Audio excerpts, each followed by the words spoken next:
Le thème que j'aimerais aborder avec vous, c'est le thème du déconfinement ou de la reconstruction. Aller au-delà du trauma.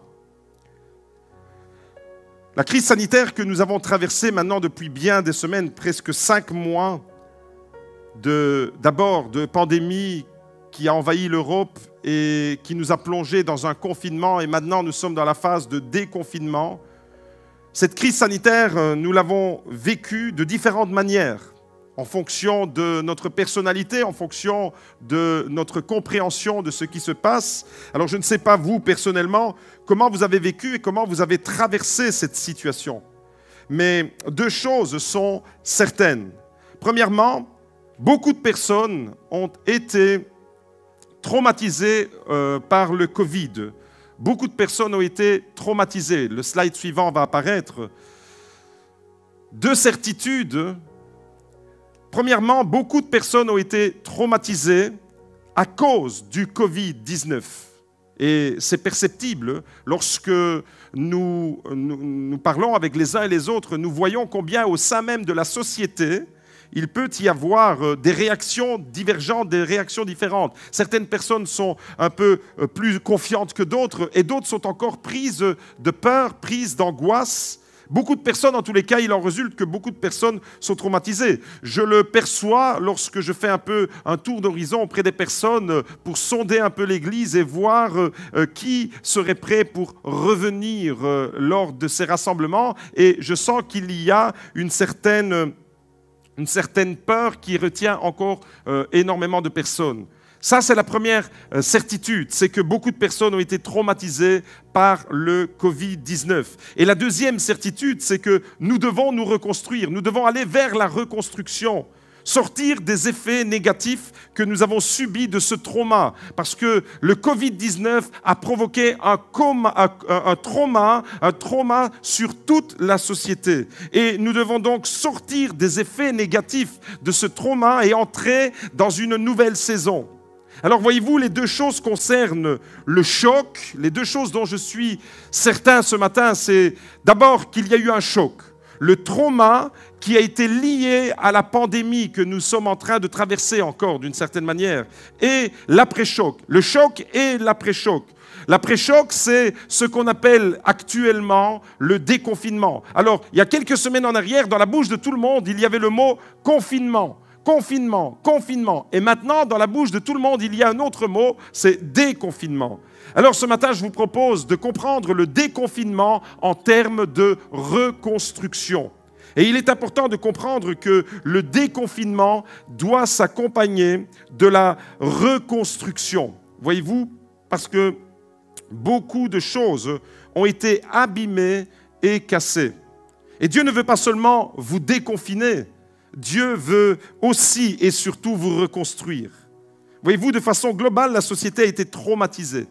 Traumatisée à cause de la situation imprévisible dans laquelle nous nous sommes retrouvés. Personne n'avait calculé que l'année 2020 allait se dérouler de cette manière. Personne n'avait imaginé un seul instant au mois de janvier, au mois de février, que les mois qui allaient suivre jusqu'en été allaient se dérouler de cette manière. Ça a été un effet immédiat, un effet imprévisible. Et la société, de façon globale, mais l'Église n'est pas épargnée, a été touchée, a été traumatisée d'une certaine manière. Traumatisé à cause de cette situation imprévisible. Du jour au lendemain, tout a basculé. Du jour au lendemain, tout s'est arrêté. Du jour au lendemain, nous sommes entrés dans une autre manière de vivre, de percevoir la vie. Nous ne comprenons plus les choses de la même manière par rapport à il y a 5 ou 6 mois en arrière. La deuxième raison, c'est que la société a été traumatisée à cause des informations que notre cerveau a reçues. Notre cerveau a été bombardé et continue à l'être d'informations, d'images, de vidéos, de communication. Et tout ça, voyez-vous, eh bien, fait en sorte que ça provoque un trauma. Et à cause de notre privation de liberté aussi, nous avons été pendant des semaines privés de liberté. Certaines personnes qui ont de belles maisons avec un beau jardin peuvent profiter. Mais certaines personnes, je pense que nous n'avons pas vécu le confinement et le déconfinement non plus de la même manière. Les personnes qui vivent dans un petit appartement, qui avait juste un petit balcon pour s'oxygéner pendant le confinement, ne l'ont pas vécu de la même manière que celles qui avaient plus d'aisance. Voyez-vous, notre société et nous avons été traumatisés à cause de ces choses, à cause de l'effet imprévisible de la pandémie qui s'est abattue sur le monde entier, à cause des informations que notre cerveau a reçues et à cause de notre privation de liberté. Nous avons donc traversé cette crise avec nos émotions, nos peurs, nos sentiments se sont exprimés, mais aussi avec notre intelligence. Nous avons essayé de comprendre, nous avons exprimé notre ressenti, nos émotions se sont exprimées, certains ont exprimé beaucoup de peur, d'autres plus en confiance. Notre intelligence, nous avons également traversé cette pandémie et nous sommes encore en train de la traverser parce que nous n'en sommes pas encore tout à fait sortis. Avec notre intelligence, avec notre raison, nous avons essayé de comprendre les tenants et les aboutissants de tout ce que nous sommes en train de vivre. Et avec notre corps a été propulsé dans cette pandémie. Et certains ont été touchés dans leur corps. Voyez-vous, la société, alors on peut le dire, oui, la société n'est plus la même. La société a été traumatisée et l'Église n'a pas été épargnée. Alors voyez-vous, de façon générale, les spécialistes de la thérapie post-traumatique, parce que j'aimerais parler du Covid-19 comme d'un trauma, les spécialistes de la thérapie post-traumatique, c'est-à-dire ce qui vient après le trauma, font la différence entre le trauma et le traumatisme. Ce sont deux notions qui sont étroitement liées, mais qui sont assez différentes. Voyez-vous, le trauma, c'est un choc. Un choc brutal provoque un trauma. Un accident de voiture ou être victime d'une attaque terroriste, c'est le trauma. Voyez-vous, le trauma, c'est le choc. C'est ce qui provoque une blessure. D'ailleurs, le mot trauma, c'est un mot d'origine grecque qui signifie blessure, lésion. Et lorsque nous subissons un événement qui nous blesse, ça provoque un trauma. Mais le trauma peut se transformer en traumatisme. Alors le traumatisme, la différence entre les deux, et ce sont deux notions qui sont étroitement liées mais qui sont différentes. Le traumatisme, c'est l'incapacité que nous avons d'évacuer le stress provoqué par les émotions liées au choc que nous avons subi. Je répète cette phrase. Le trauma, c'est donc l'événement qui nous a fait mal. Le trauma, c'est subitement, quelque chose nous a touchés. C'est une épreuve, une maladie, un accident. Un trauma, c'est un enfant qui tombe d'un lit ce matin et ça provoque un trauma. Vous comprenez que c'est lié à l'événement de l'épreuve, au moment, à l'instant où nous subissons quelque chose qui va véritablement être un choc. Un trauma, c'est un choc. Tandis que le traumatisme, c'est lié au stress provoqué par le trauma. C'est ce qui va accompagner le trauma. Le traumatisme, autrement dit, est la conséquence du trauma. Et nous sommes aujourd'hui dans la conséquence du trauma provoqué par le Covid-19. Le Covid-19 a provoqué le trauma et nous sommes encore aujourd'hui dans le traumatisme. Le trauma, c'est le choc, vous l'avez compris, et le traumatisme, c'est l'effet de ce choc. Alors, pour résumer, la crise du Covid-19 a été un trauma pour tout le monde, certes, mais tous les traumas ne se transforment pas en traumatisme. Vous pouvez avoir un choc, un événement qui vous blesse, qui provoque une lésion, mais qui n'est pas accompagné d'un traumatisme qui va l'accompagner, c'est-à-dire des effets du stress qui nous privent de reprendre une vie normale. Et là, en ce moment, peut-être que vous entendez des informations qui semblent être contradictoires. On nous dit maintenant qu'en Belgique, en tous les cas, le niveau de contamination est en nette diminution. Mais il n'y a plus le trauma du Covid. On n'est plus dans la pointe, mais il y a encore le traumatisme, voyez-vous. Tous les traumas ne se transforment pas en traumatisme, mais le trauma devient un traumatisme quand les effets de la blessure persistent. Si vous avez subi une injustice, si vous avez subi une violentation quand vous étiez enfant, si vous avez subi quelque chose qui vous a marqué quand vous étiez un enfant qui a été abusé, c'est un trauma qui va devenir un traumatisme qui va l'accompagner pendant le restant de sa vie.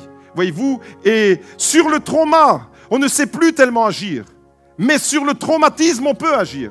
Sur le traumatisme, Dieu peut encore. Le trauma, il a eu lieu, c'est l'événement. Mais le traumatisme, ce sont les effets destructeurs de cet événement. Et là, eh bien, ce qui a touché notre société, on ne sait plus faire marche arrière. Les victimes du coronavirus qui ont été comptées par milliers, on ne sait plus revenir en arrière. Mais on sait aujourd'hui prendre position sur le traumatisme que cet effet du Covid-19, que cette crise sanitaire mondiale a provoqué à l'échelle planétaire. Voyez-vous, le trauma devient un traumatisme quand les effets de la blessure, du choc, de l'épreuve persistent dans le temps.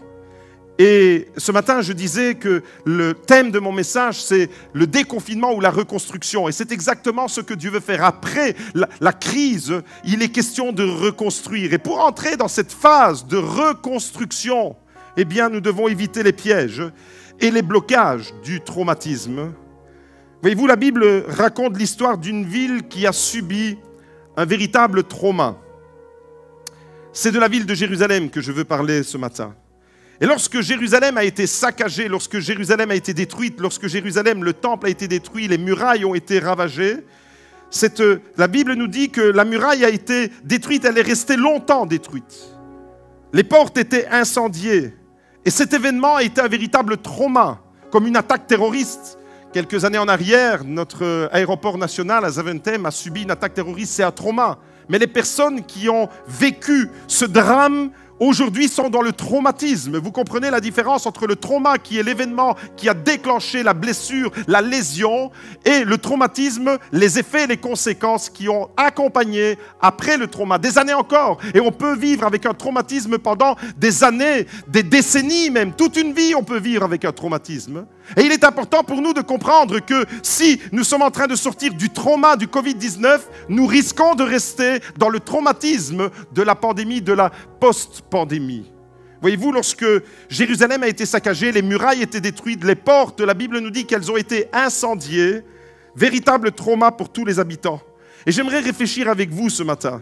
Je vous propose de découvrir comment Néhémie a géré le trauma de Jérusalem, sans tomber dans les effets paralysants du traumatisme. Néhémie s'est retrouvé devant la ville de Jérusalem qui était complètement ravagée, détruite. Et j'aimerais me servir de cette analogie, de cette image. La ville de Jérusalem détruite et ravagée par les armées babyloniennes et l'état de notre monde, l'état de notre société, l'état peut-être même de nos familles qui ont été touchées par le Covid-19. Un véritable trauma. Et on va ce matin réfléchir ensemble et découvrir comment Néhémie, cet homme de Dieu, qui a été chargé par Dieu d'une mission de reconstruction, comment il a géré le trauma et comment n'est-il pas tombé dans les effets paralysants du traumatisme. Voyez-vous, l'histoire de Néhémie, et je vous invite déjà à ouvrir la parole de Dieu dans le livre de Néhémie, l'histoire de Néhémie, c'est l'histoire d'une reconstruction. Et je crois précisément que la phase dans laquelle nous sommes aujourd'hui, parce qu'il est important de comprendre les phases de notre vie, les saisons de notre vie. Dans quelle saison sommes-nous entrés maintenant? Je pense que nous sommes comme dans cette phase que nous découvrons dans le livre de Néhémie. Après un trauma, les étapes suivantes sont la guérison. Quand on a subi un trauma, il y a après la guérison, la restauration et la reconstruction. Nous devons aujourd'hui, nous sommes dans cette phase, dans cette saison, nous sommes dans cette période, nous sommes devant la nécessité de reconstruire notre vie, notre manière de percevoir la vie. Nous devons reconstruire notre confiance. Beaucoup de personnes ont perdu en assurance. Beaucoup de personnes qui étaient pourtant connues pour être... J'étais très étonné au début quand je communiquais les informations que nous avions, que nous recevions d'Italie. Je suivais fort l'actualité en Italie et je voyais combien cette pandémie était en train de faire des dégâts. Mais ici en Belgique, on n'en parlait pas encore assez. Et puis, j'ai communiqué à l'Église, j'ai donné des recommandations. Et j'ai donné des recommandations de distanciation avant même que l'État, le gouvernement ne nous impose le confinement. J'avais demandé aux personnes qui fréquentent le Gospel Life Center de Beaudour de garder leur distance et de respecter, de ne plus se saluer en se faisant la bise, etc. Et je me souviens à ce moment-là, lorsque j'ai communiqué cela, des personnes se sont moquées de moi, des personnes n'ont pas pris au sérieux. Et ces mêmes personnes aujourd'hui, je vois combien elles sont frileuses, combien elles sont saisies de peur. Vous voyez qu'on est là devant une situation traumatique. Il y a quelque chose qui s'est passé. Voyez-vous, on doit reconstruire. Alors, on doit entrer maintenant dans une phase de reconstruction. Nous devons reconstruire notre vie, notre confiance, nos engagements. Certaines personnes se sont engagées, étaient fortement engagées. Et à cause du traumatisme provoqué par le Covid-19, ces mêmes personnes sont désengagées maintenant. Des personnes qui me disent « mais j'ai peur et je reviendrai, mais plus tard, je reviendrai après. En septembre, on verra plus loin. » Saisies par un traumatisme, nous devons reconstruire ce qui a été abîmé. Il y a beaucoup de choses qui ont été abîmées.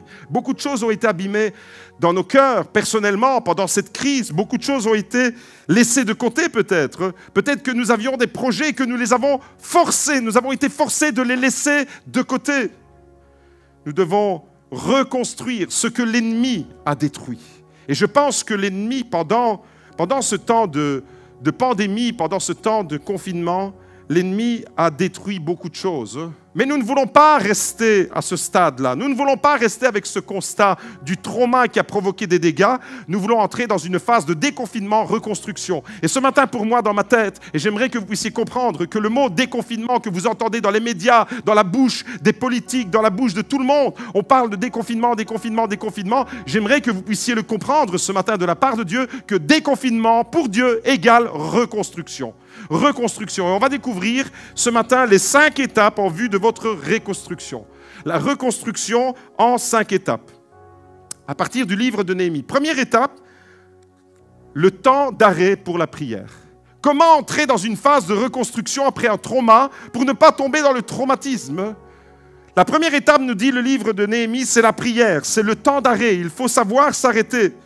Et lorsque Néhémie va apprendre dans quel état et la muraille de Jérusalem, dans quel état se trouve? Lui, il ne vivait pas à Jérusalem. Lui, il vivait à Suse. Il vivait à des milliers de kilomètres de Jérusalem. Et il va s'informer de comment se situe Jérusalem. Il savait que le temple avait été reconstruit. Et puis, il apprend que la ville de Jérusalem est toujours détruite. La ville de Jérusalem, après le trauma, est restée dans le traumatisme. La ville de Jérusalem est restée dans un état de ruine. Les décombres étaient là. Et le peuple était même au comble du malheur. Et la première attitude que nous découvrons dans le livre de Néhémie, c'est l'attitude de la prière. Avant de commencer quoi que ce soit, mon frère, ma sœur, avant d'entreprendre quoi que ce soit, arrête-toi, prie, cherche la face de Dieu, cherche la volonté de Dieu, cherche le conseil de Dieu. C'est exactement ce que nous découvrons dès que nous ouvrons le livre de Néhémie. On lit ensemble Néhémie chapitre 1, au verset 1 jusqu'au verset 4. Parole de Néhémie, fils d'Akalia, durant le mois de Kislev, la 9e année du règne d'Artaxerxès, alors que je me trouvais à Suse, la capitale. Donc il était en dehors d'Israël, en dehors de Jérusalem, bien loin. Anani, l'un de mes frères, est arrivé avec quelques hommes de Juda, et je les ai interrogés au sujet des Juifs rescapés de la déportation et au sujet de Jérusalem. Ils s'informent de l'état de Jérusalem. Et ils m'ont répondu: les rescapés de la déportation se retrouvent là, dans la province, au comble du malheur et du déshonneur. La muraille de Jérusalem est pleine de brèches et ses portes sont brûlées par le feu. À cette nouvelle, je me suis assis, j'ai pleuré et j'ai porté le deuil durant des jours, jeûnant et priant devant le Dieu du ciel. Voilà la première attitude de Néhémie lorsqu'il apprend. Vous avez remarqué, on lui rapporte, on lui donne des informations, on lui dit le trauma, il a eu lieu bien des années auparavant. Le trauma, c'était en 586 avant Jésus-Christ que la ville de Jérusalem avait été détruite. 586 avant Jésus-Christ, Babylone descend à Jérusalem et détruit la ville de Jérusalem. Ça, c'est le trauma. Le livre de Néhémie se situe en 445 avant Jésus-Christ, donc plus de 140 ans après le trauma. Et 140 ans après le trauma, on est encore dans le traumatisme, on est encore dans les effets d'un peuple qui est là au cœur du malheur, désabusé, ne sachant plus quoi faire. Et je vois ce peuple de Jérusalem comme je vois l'ensemble des chrétiens qui s'installent non plus dans le trauma, mais dans le traumatisme, dans les effets destructeurs et ravageurs que la peur peut provoquer. Et quand Néhémie apprend dans quel état se trouve la ville de Jérusalem, alors il va s'asseoir, il va pleurer et il va porter le deuil, jeûner et prier. Vous remarquez dans l'attitude de Néhémie qu'il n'y a aucune précipitation. Il ne se précipite pas, il prend le temps de s'arrêter. Il prend le temps de s'asseoir même. Il prend le temps de jeûner. Il prend le temps de prier, de chercher la face de Dieu. Avant d'entreprendre une quelconque action, avant d'entrer pleinement dans la phase concrète de reconstruction, prends le temps de t'arrêter, de chercher la face de Dieu. Et je t'invite ce matin parce que Dieu veut reconstruire ta vie, Dieu veut reconstruire ta famille, Dieu veut reconstruire l'Église. Je t'invite ce matin à prendre le temps de t'arrêter, de prier, de chercher la face de Dieu, de ne pas te lancer avec précipitation. La deuxième étape dans la reconstruction que nous découvrons dans le livre de Néhémie, c'est de définir un plan. Définir un plan d'action. Prendre des initiatives. Il s'agit de prendre des initiatives et redéfinir un projet. Lorsque tout a été ravagé, lorsque tout a été détruit, lorsque tu vois autour de toi des décombres, eh bien, tu dois, après avoir cherché la volonté de Dieu, après avoir cherché la face de Dieu dans la première étape de la prière, la deuxième étape, c'est tu dois définir un plan. Tu ne peux pas avancer à l'aveuglette. Tu dois définir un plan, redéfinir un projet, avoir un plan précis et une vision claire pour l'avenir, pour aujourd'hui, pour demain, les semaines et les mois à venir. Tu dois redéfinir un plan, une vision. Et là, je suis occupé en ce moment à redéfinir les priorités, redéfinir la vision personnelle, familiale, même si nous sommes dans la tourmente. La vision du Gospel Life Center, nous devons redéfinir, réfléchir ensemble, après avoir cherché la face de Dieu, comment entrer à nouveau dans cette phase de reconstruction. Et c'est exactement ce que Néhémie va faire. Il va redéfinir un plan d'action. Néhémie chapitre 2, verset 11, nous découvrons ça. À mon arrivée à Jérusalem, vous voyez maintenant, il n'est plus à Suse, mais il s'est déplacé. La prière l'a mis en mouvement. La prière n'est pas simplement une prière pieuse. La prière, si elle ne te met pas en mouvement, c'est qu'elle n'est pas complète. Néhémie a prié, il a cherché la face, il a jeûné, mais maintenant il se retrouve à Jérusalem, c'est-à-dire qu'il va entrer dans un mouvement. Il va entrer dans un plan d'action concret. Et à mon arrivée, nous dit le verset 11, à mon arrivée à Jérusalem, j'y suis resté 3 jours. Et vous voyez que là encore, il n'y a pas de précipitation. Il s'arrête pendant 3 jours. Puis je me suis levé pendant la nuit, accompagné de quelques hommes, sans avoir encore dévoilé à personne ce que mon Dieu m'avait mis à cœur de faire pour Jérusalem. Il avait déjà reçu le plan d'action. Son Dieu lui avait déjà mis dans son cœur ce qu'il devait faire pour Jérusalem, mais il n'en avait encore parlé à personne.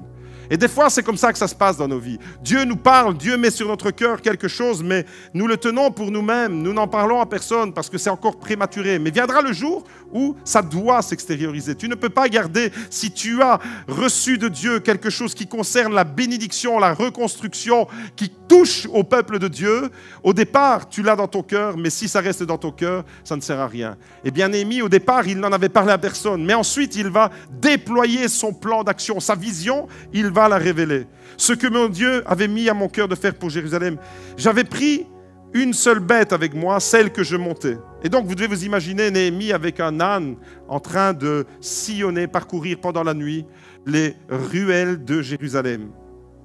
Sortant donc de nuit au verset 13, par la porte de la vallée, j'ai pris la direction de la source du dragon et de la porte du fumier. J'examinais la muraille de Jérusalem avec ses brèches et ses portes dévorées par le feu. Vous remarquez que la porte du dragon, le dragon, c'est péjoratif, hein? La porte du dragon et la porte du fumier. Néhémie va dans ces portes qu'on n'a pas envie d'ouvrir et franchir. Néhémie se met en mouvement. La porte du dragon, qui a une connotation avec l'ennemi, mais aussi la porte du fumier, c'est-à-dire les déchets. Là, Néhémie va maintenant s'imprégner de la réalité. Qu'est-ce que Jérusalem est devenue? Et j'examinais, nous dit le texte, regardez le verset 13, j'examinais la muraille de Jérusalem avec ses brèches et ses portes dévorées par le feu. Je suis passé près de la porte de la source et du bassin du roi, sans trouver de passage pour ma monture. Toujours de nuit, je suis remonté par la vallée, sans cesser d'examiner la muraille. Il fait un tour, il examine la muraille, il fait un relevé topographique, un relevé, il veut voir de ses propres yeux. Il avait entendu que Jérusalem était détruite, mais maintenant il veut s'en imprégner, il veut voir vraiment. Puis je suis rentré par la porte de la vallée et j'ai ainsi été de retour. Mes amis, la première étape, c'est l'étape de la prière. Tu t'arrêtes et tu cherches la face de Dieu. La deuxième étape, c'est l'étape où tu redéfinis un plan d'action pour le mettre à exécution. Et la troisième étape, c'est de passer à l'action concrètement. La troisième étape, c'est tu passes à l'action. J'aimerais vous dire que la distance entre le rêve et la réalité s'appelle l'action. Si tu as un rêve, comme Néhémie avait un rêve, et avant que ce rêve ne devienne réalité, entre les deux, entre le rêve et la réalité, il y a l'action. C'est ça la distance qui te sépare de l'accomplissement de tes rêves. L'accomplissement de tes rêves, si tu as un rêve qui touche à ta famille, qui touche à ton couple, si tu as un rêve qui touche à l'Église, eh bien, avant qu'il ne devienne réalité, tu dois passer à l'action. Et c'est exactement ce que Néhémie nous enseigne. Néhémie refuse le statu quo. Néhémie ne peut pas se contenter de dire « Jérusalem est détruite, ça fait des années qu'elle est détruite ». Est-ce que vous vous imaginez qu'en 586 avant Jésus-Christ, Jérusalem est détruite, les portes sont complètement incendiées, la muraille est détruite. Et en 445 avant Jésus-Christ, près de 140 ans plus tard, l'état de la ville est toujours comme ça. Entre-temps, le temple avait été reconstruit, mais l'état de la ville était déplorable. Est-ce que vous pouvez vous imaginer que quelqu'un, un habitant de Jérusalem, s'est contenté du statu quo? Mais Néhémie refuse le statu quo. Néhémie ne s'arrête pas sur le chaos de Jérusalem. Néhémie ne s'arrête pas sur les statistiques non plus. On nous donne encore des statistiques du Covid-19 aujourd'hui à la télé, alors qu'on est dans la période des vacances et plusieurs d'entre vous sont en train de préparer leurs vacances. J'entendais hier aux médias que la Catalogne en Espagne a déjà reconfiné certaines régions parce qu'il y a un pic épidémique qui reprend et des gens vont en vacances et on ne sait pas, voyez-vous.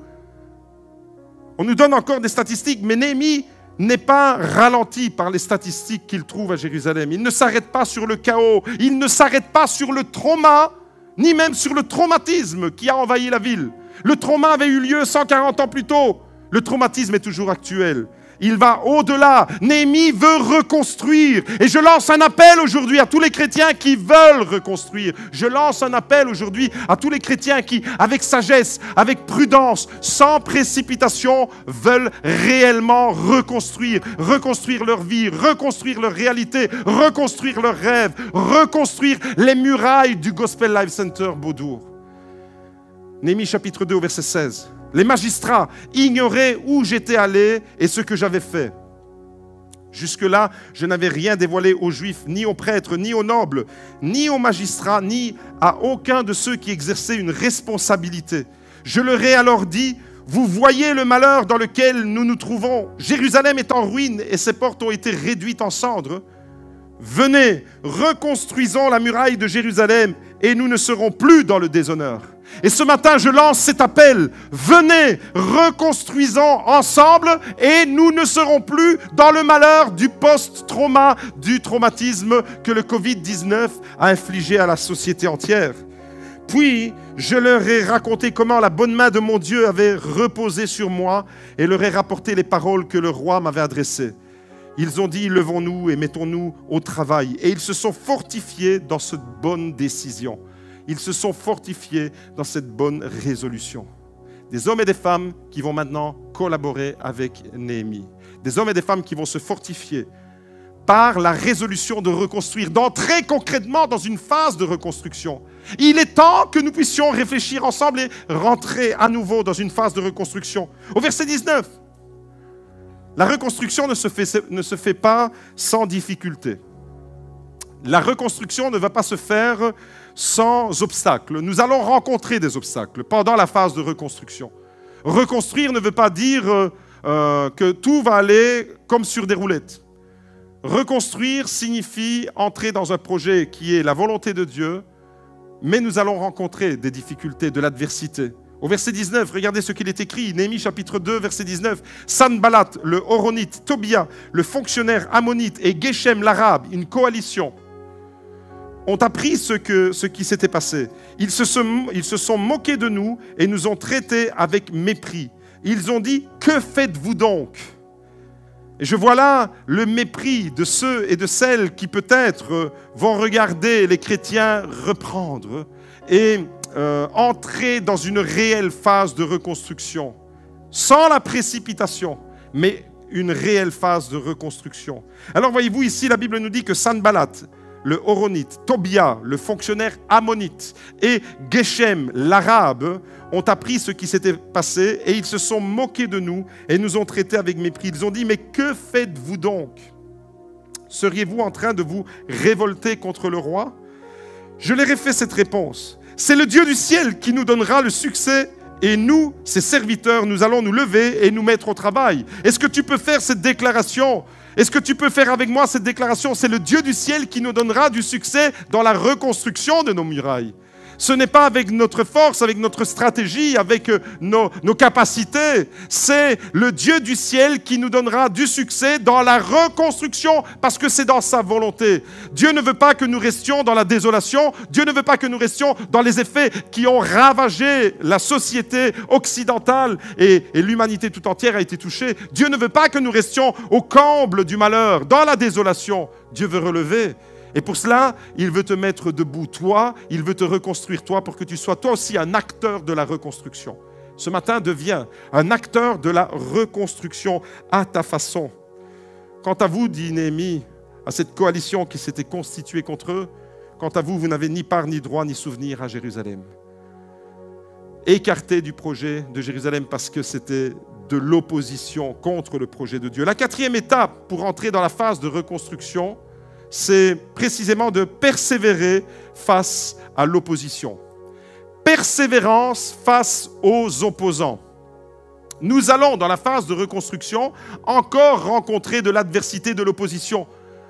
Et je faisais un peu le point de ma situation personnelle en ce moment et je vois que dans plusieurs fronts, eh bien, je mène des combats. Et il n'y a pas qu'une situation, il n'y a pas qu'un domaine dans lequel je suis dans un combat, mais dans plusieurs fronts. Et dans plusieurs fronts, eh bien, il y a un mot qui retentit dans mon cœur et dans mes oreilles, c'est le mot persévérance. Persévérer face à l'opposition. Et voyez-vous, dans la vie, vous allez être confrontés tous, nous sommes tous confrontés à 3 types de personnes. Les indifférents, les opposants et les encourageants. Vous allez rencontrer dans n'importe quel domaine de votre existence, dans quel que soit votre projet, votre désir ou votre plan, quelles que soient vos entreprises, vous allez rencontrer ces 3 catégories de personnes. Depuis la plus tendre enfance jusqu'à l'âge adulte accompli, vous allez être confronté à ces 3 types de personnes. Les indifférents, les opposants et les encourageants. Il y aura toujours autour de vous, autrement dit, ces 3 catégories de personnes. Alors les indifférents, qui sont-ils ? Les indifférents, ce sont ceux qui ne calculent même pas votre vie.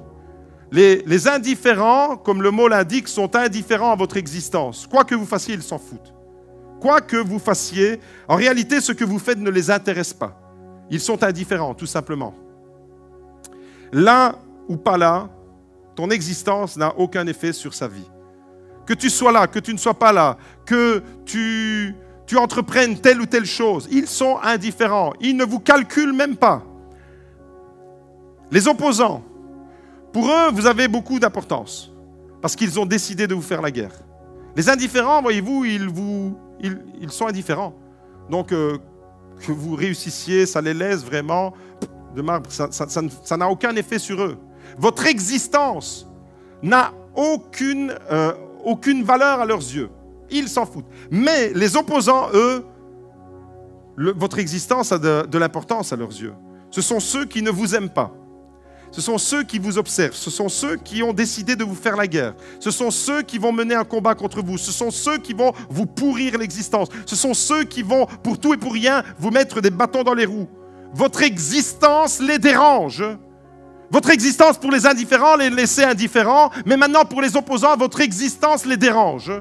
Et Néhémie va être confronté à cette catégorie de personnes. Et la troisième catégorie de personnes, et heureusement qu'il y en a, et heureusement que l'Église est constituée de ces gens-là, heureusement qu'il y en a dans nos familles, les encourageants, ce sont ceux qui vous soutiennent, ils se tiennent à vos côtés pour vous bénir, ce sont les personnes qui vous aiment et qui vont combattre avec vous. Et voyez-vous, Néhémie va rencontrer ces trois catégories de personnes. Néhémie va commencer, il va persévérer et il va achever son projet malgré les opposants, malgré les indifférents, mais entouré des encourageants, de ceux qui vont le soutenir. Néhémie chapitre 4, on découvre cela.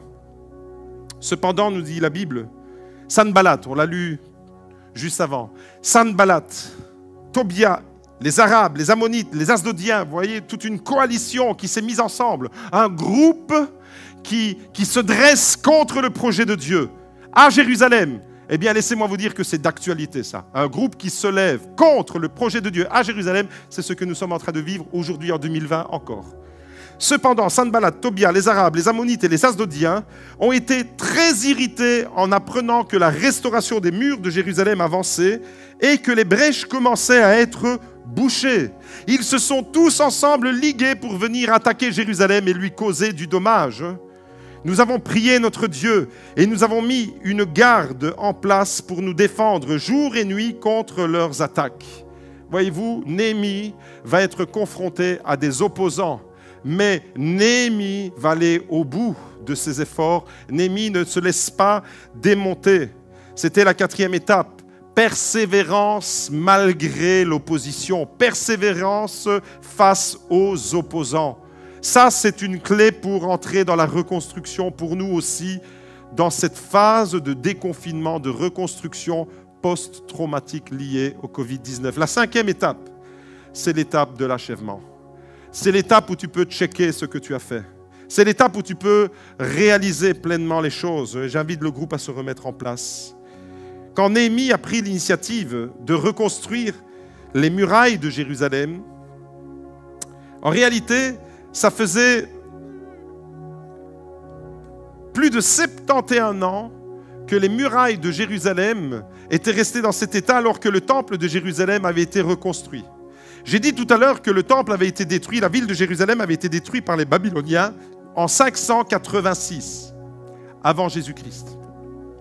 Mais en 516 avant Jésus-Christ, le temple a été reconstruit. Mais la ville n'a pas été reconstruite. Ce qui veut dire que de 516 à 445 avant Jésus-Christ, il y a 71 ans qui se sont encore écoulés. 71 ans où le temple est reconstruit, mais la ville est dans la désolation. Le temple de Jérusalem est reconstruit. Vous lisez ça dans les prophètes Agée et Zacharie. Le temple est reconstruit dans le livre d'Esdras.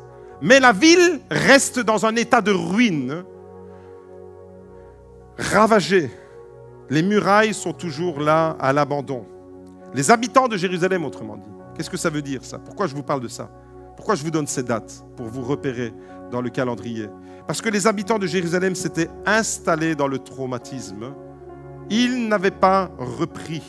71 années de traumatisme. Mais j'aimerais vous dire que même si la blessure a été longue, la guérison peut être rapide. La guérison peut être rapide. Même si l'effet du trauma subi par Jérusalem a été long, l'épreuve est longue, la guérison peut être rapide. 71 ans de traumatisme, 52 jours et la muraille est relevée.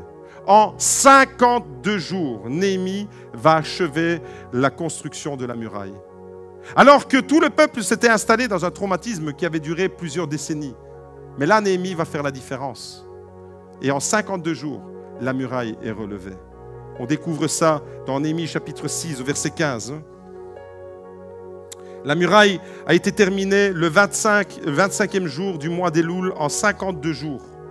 Lorsque tous nos ennemis dans toutes les nations environnantes l'ont appris, ils ont eu peur. Ils se sont sentis tout petits et ont reconnu que c'était notre Dieu qui avait présidé à la réalisation de ce travail.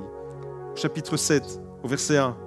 Une fois la muraille reconstruite et les battants des portes posés, on a établi dans leurs fonctions les portiers, les musiciens et les lévites.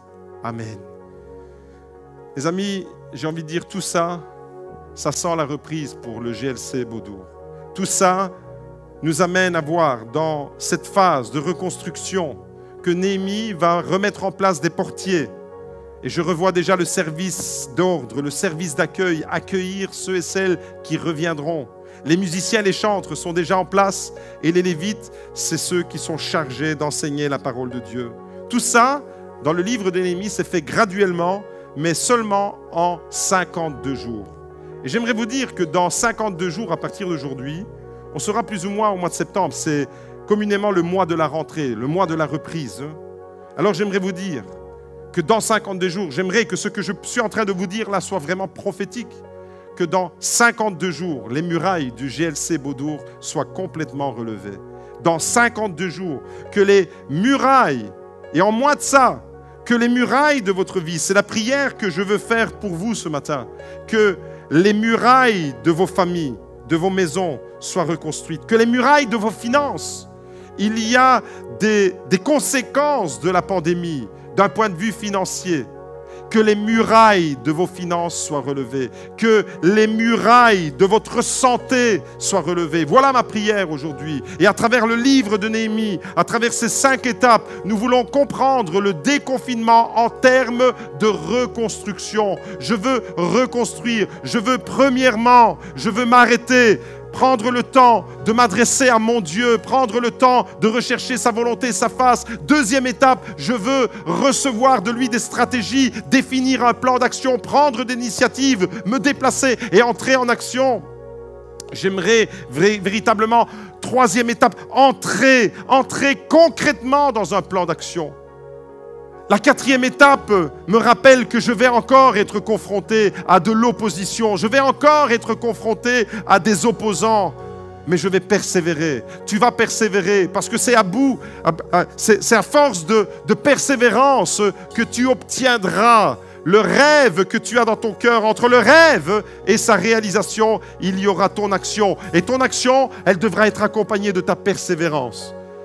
Pour enfin arriver à la 5e étape, l'étape de l'achèvement.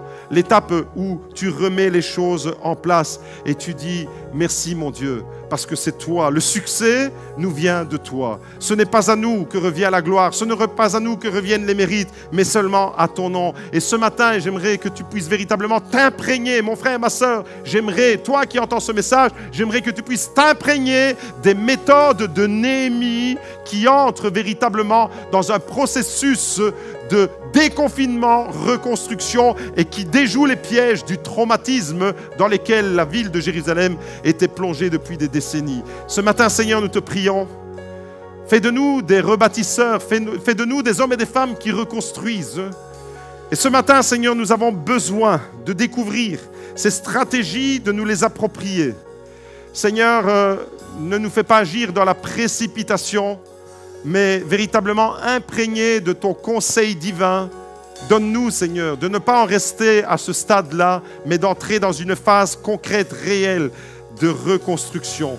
Seigneur, que les ruines reprennent vie, les ruines de notre société, que les ruines de l'Église reprennent vie, que les ruines dans nos maisons, dans nos familles reprennent vie. Et nous voulons le chanter, que ces ruines reprennent vie, Seigneur. Oh Jésus, que ta grâce, que ta bénédiction nous fortifie, nous relève. Nous avons besoin de toi, nous avons besoin de ta stratégie, mais nous avons besoin de ta présence, de tes bénédictions. Que ton nom soit béni, Seigneur. Bénis, relève les murailles de nos vies, de nos familles, de notre Église, de ton Église. Te le demandons au nom puissant de Jésus. Amen, amen, amen. Alléluia.